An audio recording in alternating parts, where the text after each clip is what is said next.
Good day, everyone. Pastor Pufal here with a devotion and a few announcements to bring to you. As you probably well know, we are in a very busy time of year.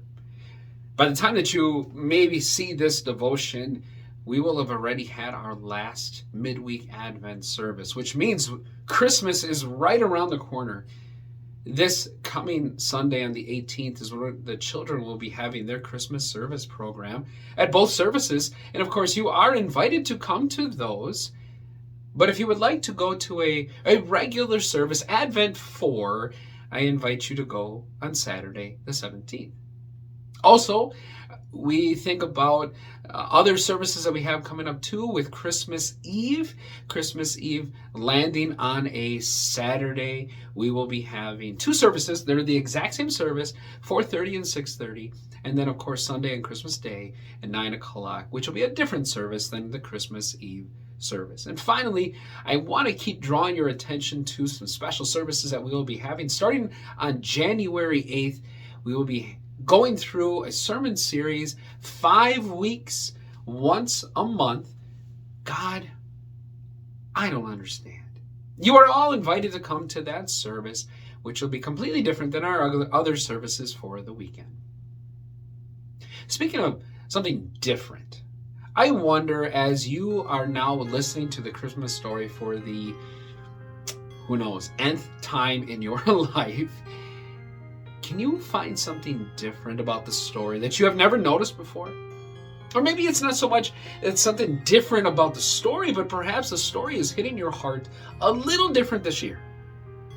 Whether you read Luke chapter 2 on your own, you listen to our children reciting that, or maybe you wait for Christmas Day. That story brings back a lot of different memories.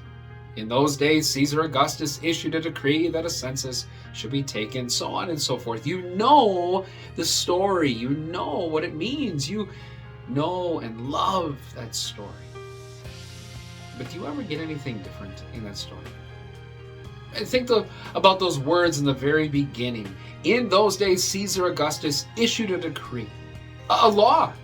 You think about when our country puts laws in place, and if we don't follow those laws, we know what's going to happen, right? If you don't file your taxes, you might be in some trouble. Caesar Augustus made a law that everybody had to go back to their hometown. Everybody had to go back to register, to be counted. Of course, Caesar Augustus was the one in control. He had that kind of power. He made people do that. Or did he? Why was it that Caesar Augustus issued such a decree? Was it because he really wanted everybody to be counted? Sure, I suppose. But go back several hundred years. But you, Bethlehem Ephrathah, though you are small among the clans of Judah, out of you will come for me one who will be ruler over Israel, whose origins are from ancient times. That's Jesus. Out of Bethlehem. You see, Mary and Joseph had traveled those miles to get to Bethlehem to be counted because, yes, Caesar Augustus, he was the one in control, right? Rather, they went to Bethlehem because God told Caesar what to do. To keep a fulfillment, to keep a prophecy, to fulfill a prophecy that was supposed to happen so that we know God is completely in control of our entire lives, of our entire salvation. Making sure that every smallest detail about what the Savior was supposed to be was going to come true for you. So that you know your salvation is secure. And that babe born in Bethlehem, wrapped in swaddling clothes, lying in a manger. Sure, Caesar Augustus may have seemed to be in control, but you and I well know God is the one in control. God is the one who holds our salvation. God is the one who did it all for you. So that when you celebrate Christmas, once again, for the nth time in your life, the one thing that will never be different is His love for you.